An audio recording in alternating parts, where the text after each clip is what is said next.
अस्सलामुअलैकुम दोस्तों, कैसे हैं आप सब। उम्मीद है ठीक ठाक से होंगे। दोस्तों, इस वीडियो में हम सीखने वाले हैं सिर्फ 5 मिनट में शरीर के सभी अंगों के नाम अरबी में हिंदी के माध्यम से।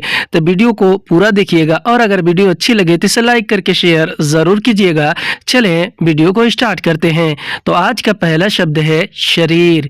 हिंदी में हम कहते हैं शरीर, तो शरीर को अरबी में बोलते हैं जिस्म। जिस्म यानी कि शरीर। चेहरा। हिंदी में हम कहते हैं चेहरा, तो चेहरे को अरबी में बोलते हैं वजह। वजह यानी कि चेहरा। जैसे कि अगर हमें अरबी में किसी से ये बोलना और ये कहना हो कि चेहरा धो लो या फिर मुंह धो लो, तो हम अरबी में कह सकते हैं गस्सिल अलवजह यानी कि चेहरा धो लो। गस्सिल यानी कि धो लो, अलवजह या फिर वजह यानी कि चेहरा। हिंदी में कहते हैं चेहरा धो लो, मुंह धो लो, अरबी में बोलते हैं गस्सिल अलवजह। नाक। हिंदी में हम कहते हैं नाक, तो नाक को अरबी में कहते हैं अनफ। अनफ यानी कि नाक। दांत। हिंदी में हम कहते हैं दांत, तो दांत को अरबी में कहते हैं असनान। असनान यानी कि दांत।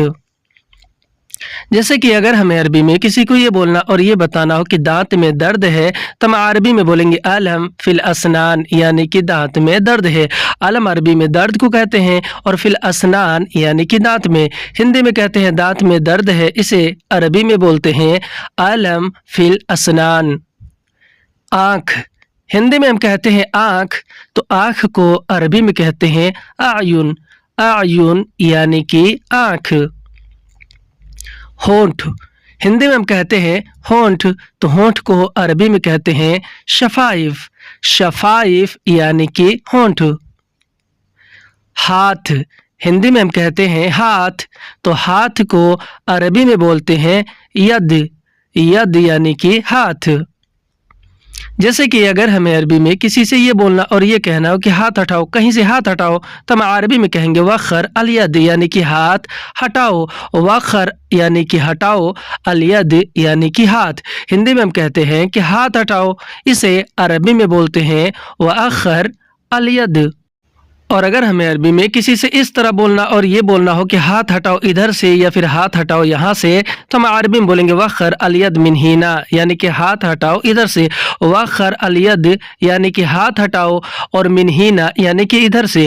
हिंदी में हाथ हटाओ इधर से, अरबी में बोलेंगे वखर अलयद मिन हिना। पैर।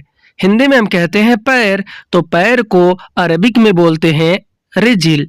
रिजिल यानी कि पैर। घुटना। हिंदी में हम कहते हैं घुटना, हाथ के घुटने को अरबी में बोलते हैं रुकबा। और रुकबा यानी कि घुटना, रुकबा। उंगलियां। उंगलियों को अरबी में बोलते हैं असाबिअ। असाबिअ का मतलब होता है उंगलियां, असाबिअ।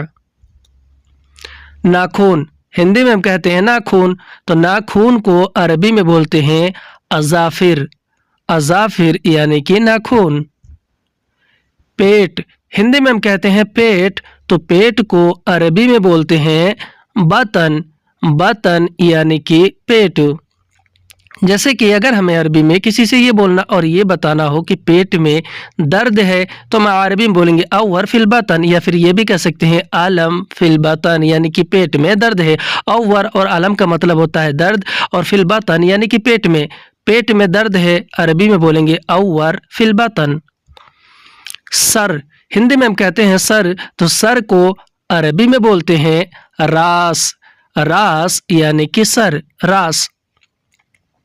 दिल। हिंदी में हम कहते हैं दिल, तो दिल को अरबी में बोलते हैं गल्ब। गल्ब का मतलब होता है दिल। जैसे कि अगर हमें अरबी में किसी को ये बोलना और ये कहना हो कि तुम्हारा दिल साफ है, तो हम अरबी में बोलेंगे अंत गल्ब नदीफ यानी कि तुम्हारा दिल साफ है। अंत गल्ब नदीफ, अंत यानी कि तुम्हारा, और गल्ब अरबी में दिल को कहते हैं, और नदीफ अरबी में साफ है या फिर साफ को कहते हैं। नदीफ यानी कि साफ है। हिंदी में हम कहते हैं कि तुम्हारा दिल साफ है, इसे हम अरबी में बोलते हैं अंत गल्ब नदीफ। जुबान। हिंदी में हम कहते हैं जुबान, तो जुबान को अरबी में बोलते हैं लिसान। लिसान यानी कि जुबान।